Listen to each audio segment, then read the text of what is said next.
मध्य प्रदेश के बैतूल जिले की भैंसदेही तहसील के अंतर्गत ढाबा गांव में अब्दुल नईम ने लगभग 20 लाख रुपए खर्च करके एक स्कूल भवन बनवाया। 3 दिन पहले एक अफवाह फैलाई गई कि नईम ने अवैध मदरसा बनवाया है और यहां बच्चों को अनऑथराइज्ड रूप से शिक्षा दे रहे हैं। गांव वालों के अनुसार एसडीएम, तहसीलदार और थाना प्रभारी जांच करने आए और क्लीन चिट देकर गए। साथ हाई पंचायत से एनओसी लीन को भी कहा। अगले दिन पंचायत ने 11 जनवरी को नईम को नोटिस जारी कर भवन गिराने का आदेश दिया। जब नईम पंचायत भवन गए तो कथित रूप से उनसे आवेदन न लेकर सोमवार को आने को कहा गया।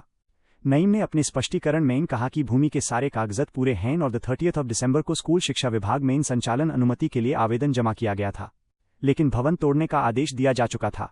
जब गांव वालों ने स्कूल तोड़े जाने के नोटिस का विरोध किया तो पंचायत ने आनन फानन मेन भवन को एनओसी अनापट्टी प्रमाण पत्र जारी कर दिया, लेकिन मामला यहीं खत्म नहीं हुआ।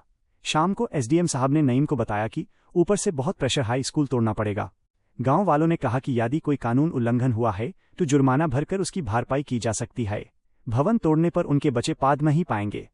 जब एनओसी के बाद भी सोमवार को भवन तोड़ने का आदेश वापस नहीं हुआ, तब गांव वालों ने 80 किलोमीटर दूर कलेक्टर की जनता दरबार से मिलने का प्लान बनाया। आज मंगलवार को जेज ही सैकड़ों ग्रामीण नईम के साथ बैतूल कलेक्टर कार्यालय ज्ञापन सौंपने पहुंचे। उन्हें रास्ते में पुलिस ने रोक दिया। घंटों बाद जब उन्हें छोड़ा गया और वो जनता दरबार में पहुंचे और अपनी बात रखी, तब कलेक्टर साहब ने जांच की बात कही। जब कलेक्टर साहब जांच की बात कर रहे थे, इस बीच एसडीएम साहब कथित रूप से भवन तोड़ रहे थे। सर, मैंने भवन निर्माण किया था अपनी जमीन की, निजी जमीन के ऊपर, और मैं इस बात जो जानकारी मुझे मिलती जा रही थी कि ऐसी चीज़ जमीन की मैंने सोच किया। मैंने अपनी भवन बना के स्कूल खोलने की सोच की, चलो मेरे हाथों से कुछ अपने ग्राम का विकास हो जाएगा, कुछ लोग पढ़ लेंगे। कोई ऐसा इंटेंशन नहीं था कि इसके अंदर मेरे पास शनिवार के दिन साहब लोग आए कि बोले आप यहाँ पे गलत गतिविधि कर रहे हो। तो मैंने साहब लोगों को डॉक्यूमेंट दिखाया तो साहब लोगों ने देख के वेरीफाई किया कि हाँ आपके पास कुछ नहीं है, आप सब सही हो। लेकिन बोले आपने ग्राम पंचायत से अनुमति ली थी, तो मुझे सबसे इस बात में जानकारी नहीं थी कि अपने खेतों में खेत की जमीन के अंदर डाइवर्सन करने के बाद में अपन भवन बना रहा है, तो वहाँ पर ग्राम पंचायत से भी लेना पड़ता है। मेरा गाँव से थोड़ा दूर पे खेत है, वहाँ पर मैं अपना भवन बना रहा था। तो वो बोले आवेदन कर देना। तो जैसे सर ने आवेदन का मैं तुरंत पंचायत में जाकर सर को आवेदन भी करना था, तो सचिव साहब ने आवेदन नहीं दिया, बोले हम 2 दिन बाद देंगे। और मेरे ऐसा कुछ नहीं है। मैं जब दूसरे दिन मैं रविवार के दिन था, छुट्टी का दिन था, तो मैंने जब आज नहीं लिया तो मैं कल दे दूँगा। मैं सोमवार से इंतजार कर रहा था। रात में 7-8 बजे तक के मेरे पास सचिव साहब आए, बोले आप कल 3 बजे तक अपना भवन तोड़ लो, नहीं तो हम तोड़ देंगे। मेरे पर बहुत ऊपर से प्रेशर है, मेरा ऐसा करके वो मुझे बताने लगते। तो मैंने दूसरे दिन मैं भैंसदेही की तरफ भागा कि भाई वहाँ पर आवेदन देता हूँ।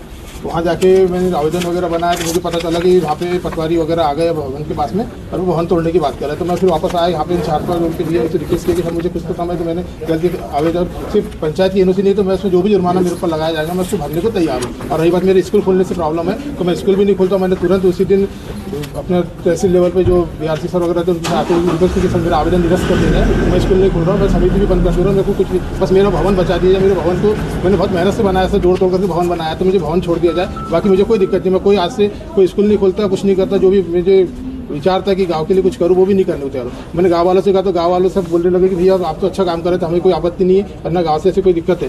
तो गांव वाले भी आज पूरे साथ में आए, वो भी बोला कि मंगलवार के दिन और तहसील में गया, तो तहसील में भी मेरी कोई सुनासी बोली आपको पंचायत लेवल का काम है, पंचायत ही कहेगी, हमारे हाथ का नहीं, आप अपना देख लो बोले। तो फिर मैं कल शाम तक के सबके हाथ पाँव जोड़े, सब लोग एसडीएम साहब के पास में बार जाया, तो वो मिलने से मना करते रहे कि हमारे हाथ का काम नहीं है। तहसीलदार साहब ने बोलते कि हमारे हाथ का काम नहीं, तो आप अपना पंचायत लेवल पर देख लो। पंचायत में सचिव बोला कि मेरे पर प्रेशर है, आपका तो भवन तोड़ना ही पड़ेगा। तो मैंने उनसे कहा कि सर मैं भवन मत तोड़िए, मैं स्कूल भी नहीं खोलता, मैं समिति भी नहीं चलाता, सारे काम छोड़ देता, मुझे माफ़ कर दो मेरे भाई, किसी वजह से आपको बुरा लगाऊंगा तो। और मैं अपना भवन छोड़ के सारे काम बंद कर दिया, लेकिन मैं अपने सारे काम ही बंद करके अपना पूरे बिस्तर लपेट के कहीं चले जाता हूँ। तो ऐसी कुछ मेरी उससे दिक्कत है कुछ है तो। अब ग्रामवासी से मैंने अनुरोध किया, तो ग्रामवासी पूरे मेरे साथ में आए भी है। आज क्या आश्वासन? आज आश्वासन भी कुछ भी नहीं, सो मेरी बात सुनी नहीं गई। बराबर बोला गया कि आप गलत हो, आपके पास एनओसी नहीं है, आपका तो भवन टूटेगा, इस टाइप से बोला जा रहा है। सर मुझे भवन छोड़ के मेरे भवन को बचा दिया जाए सर, बोल समझ में नहीं आ रहा क्या बोलूँ क्या नहीं करूँ। हम रमेश उर्फ सोनू पान से है। ये बताइए कि ये जो पूरे ग्रामीण हैं ये क्या चाहते हैं, और ये जो स्कूल है इसको लेकर अब क्या आप लोग का आश्वासन मिल रहा है? देखिए, ग्राम पंचायत ढाबा में ऐसी कोई गतिविधियां नहीं चल रही है। जो आरोप लगाया जा रहा है कि मदरसा चल रहा है, ऐसा कुछ नहीं चल रहा।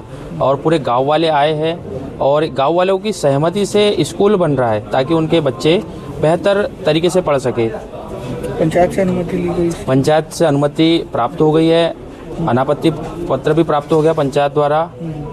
कुछ लोग हैं जो जबरन का ही मुस्लिम होने पे मदरसा चला रहे हैं, ऐसे आरोप लगा रहे हैं, पर जो ग्रामवासी ढाबा वाले ऐसा मतलब कुछ नहीं है। सब आरोप लगाए जा रहे हैं और मैं चाहता हूं कि भवन को ना तोड़ा जाए। अगर भवन तोड़ा तो हम पूरे ग्रामीण और जो मैं जयस कार्यकर्ता हूं तो हम जयस कार्यकर्ता आंदोलन करने पर मजबूर हो जाएंगे, क्योंकि हमारे क्षेत्र में ऐसी कोई भी गतिविधियां नहीं चल रही है। तो ये थी बैतूल से हमारी रिपोर्ट। सवाल अब भी वही है कि क्या ऊपर का प्रेशर किसी के मुस्तकबिल से बड़ा है? इस मामले पर अपनी रे कमेंट में जरूर दें। ऐसी ही और खबरों के लिए हमारे चैनल को सब्सक्राइब करें और निष्पक्ष पत्रकारिता का साथ दें। शुक्रिया।